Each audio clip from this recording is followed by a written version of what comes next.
The Silk Road was a trade route that went from China to Eastern Europe.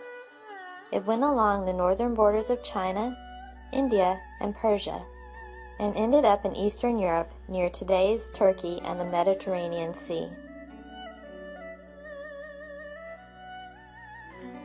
The Silk Road was important because it helped to generate trade and commerce between a number of different kingdoms and empires. This helped for ideas, culture, inventions, and unique products to spread across much of the settled world. It was called the Silk Road because one of the major products traded was silk cloth from China. People throughout Asia and Europe prized Chinese silk for its softness and luxury. The Chinese sold silk for thousands of years, and even the Romans called China the land of silk.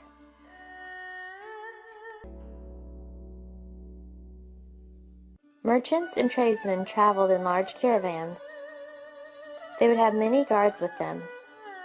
Traveling in a big group like a caravan helped in defending from bandits.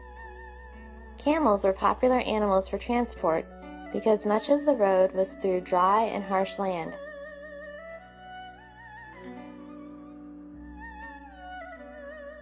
Although there was some trade between China and the rest of the world for some time, the silk trade was significantly expanded and promoted by the Han Dynasty, which ruled from 206 BC to 220 AD.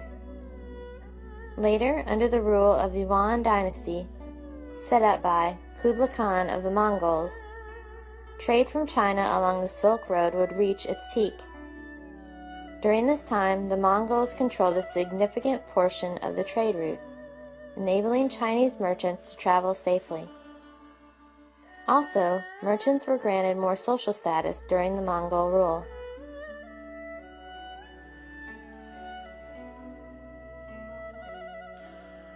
It was over 4,000 miles long.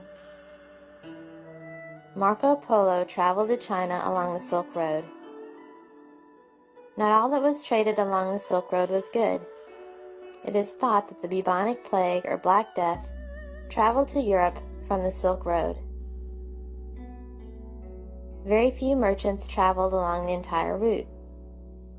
Goods were traded at many cities and trade posts along the way.